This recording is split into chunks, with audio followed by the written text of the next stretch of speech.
like just show you what's really being paid to musicians on Spotify. I think that's something a lot of people are interested in.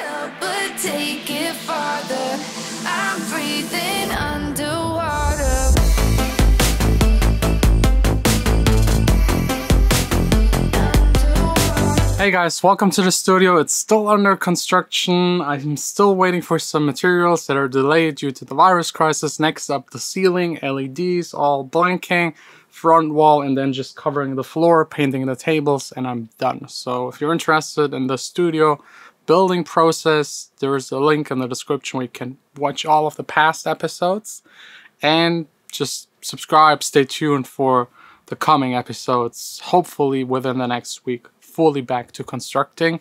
Today is Monday, and Mondays are usually mostly business stuff, which is really boring. I usually just sit here, answer emails, phone calls, meetings, usually, but not at the moment, of course.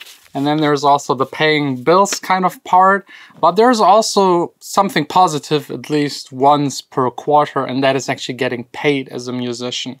As you know, I own my own label, so I have way more control of what I get, and I know a lot more what I actually earn from Spotify, for example, than having to go through an external label. Because, I mean, I already told you that a couple of times. They sometimes skew the numbers a little. So it could happen that you sign a contract with a label, they release your song, you make 1 million plays, and instead of getting the agreed amount of money, the percentage, it varies. Like a big label, maybe just 18% for an artist. An independent label, and that's also what my label does, which is way more fair, is a 50-50 split between the artist and the label.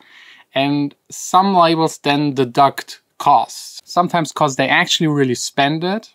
For example, on the cover, mastering, external promotion, and that kind of stuff. And sometimes they just make up things to make sure you get less and they keep more. I know a lot of labels that charge you for video production, like every snippet they put on Instagram, they charge you for it because they pretend that they externally paid someone to do these, and usually they don't, and it's not such a big deal to make like a small animation for Instagram. But anyways, that's a whole nother topic. I would love to take today's episode to like just show you what's really being paid to musicians on Spotify. I think that's something a lot of people are interested in. Other musicians, producers, and also like in general, people are just interested how much artists actually can earn on Spotify. Because for a long time, a lot of people complained about Spotify not paying a lot. I think this has changed now because Spotify just grew so much that actually the little they pay makes up quite a big chunk of money at the end. So let me log into my label online system where I can see through my distributor like how much money I actually get for a certain amount of plays. This is now the real data. Let's put it on the past 30 days, exactly a month. 16th of July to the 16th of August, I got 283,146 plays. That's 35% up to the previous month, which is great.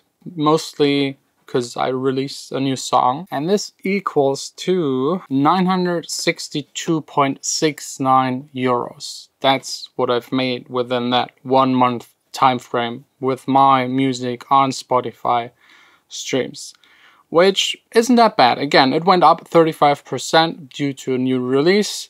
Of course, now you have to factor in that that's not what Spotify pays me, that's what my distributor pays me. And I have a bigger independent distributor, so they take a cut. This highly varies depending on how much sales and how you negotiate with them. This can be anything from 10 to 25%, although 25 is already quite a lot. You should aim for like 20, I think is the standard. If you get lower than that, then good for you. If you're now using something like those big, where you can release yourself, DistroKid, CD Baby and whatnot, they actually pay you more per play, but they don't do anything for you. They just take the song, put it up there.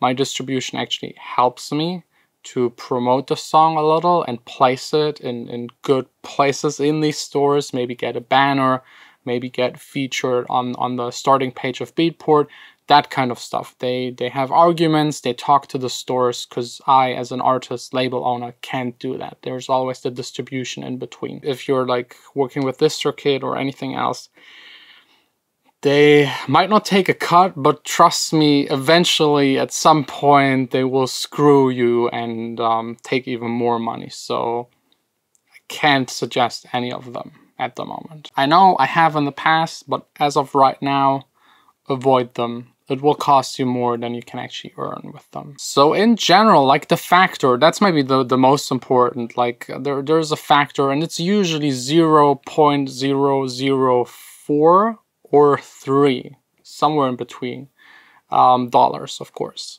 In euros, it's less, depending on the currencies and everything, but that's less than half a cent per stream, which might seem very little if you compare it to back in the days, a small independent band touring in their own country, selling maybe 5,000 CDs on tour.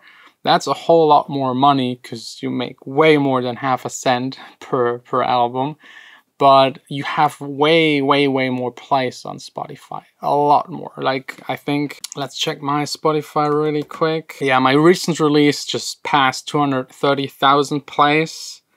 All About is really close to 3 million. Walking Down the Line, 1.6 million. Dawning, 3.2, almost 3.2 million.